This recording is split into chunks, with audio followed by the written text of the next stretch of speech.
everybody, welcome back to the channel and more Blood and Plunder coverage here. We keep working our way through the French characters. So today we have a bit of a mouthful as far as the name goes. We have Bernard-Anselme d'Abbadie de Saint-Castin.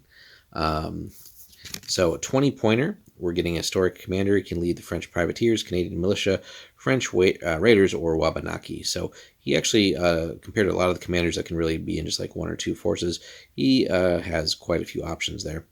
So like the previous video where we looked at Henri Louis, here we have the 8-inch command range and the 2 command points. So let's see if our abilities make this a worthy buy. So we do get the firelock musket and standard melee weapon here, so a rare break here where most of the commanders seem to have the brace of pistols. So he's going to have a musket and a melee weapon, and we get 3 abilities. So inspiring, of course, is almost a go-to for most of the commanders, but quick and local knowledge we haven't seen too much of on the named characters. So, and unlike a lot of the recent ones too, where we're getting 4 abilities, this guy is rocking just the 3, but we're also just paying 20 points for it. So let's see if it is worth it. Inspiring, of course, we've seen many a time before, so again, but we'll cover it just for this video's purposes. All friendly units within the command range of this commander can reroll any failed rally test results when his unit is active.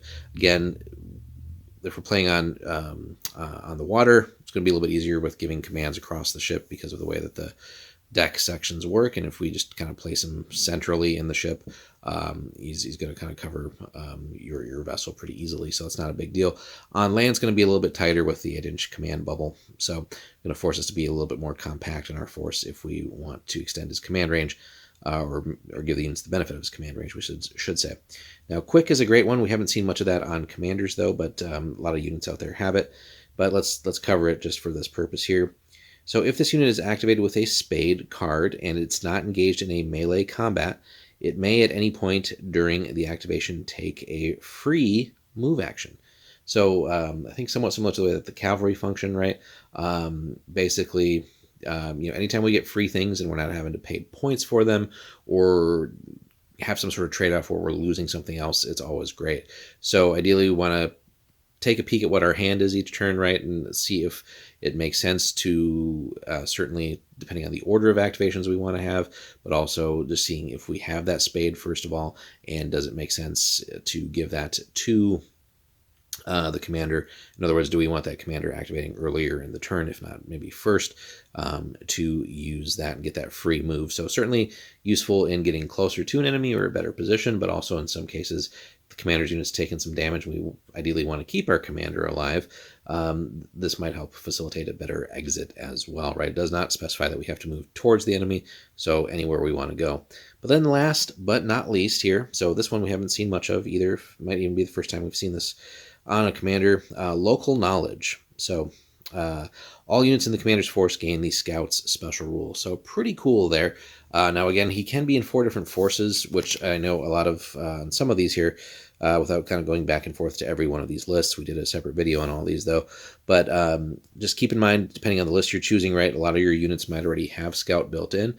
But for those lists that don't have scout built in, this brings in a whole new wrinkle for those, and getting it to sort of blanket across the force, especially on a relatively cheap commander, kind of makes up for maybe not having that 4th ability, but just having scout across the whole force really can change the dynamic of what some of your units can do. So that's just something to factor in here for these 4 potential landing spots for him as far as the army that he is fielded in. And again, consider that too in maybe some of the maybe atypical engagements, right? Like if you field a list that's more normally fielded for naval engagements, what is it, how would that look like? Can you, come up with any new tricks or strategies for like taking that unit into like a land battle, but now your units also all have scout and stuff like that. So just a lot of different variables that brings across the board. But anytime we get these blanket abilities and we're not paying points for it is pretty cool indeed.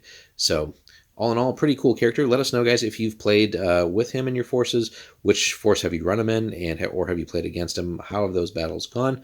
What do you think of him overall as a character? And would you even field him? So hit us up in the comments there, guys. Like and subscribe, and we'll have more Blood and Plunder for you very soon.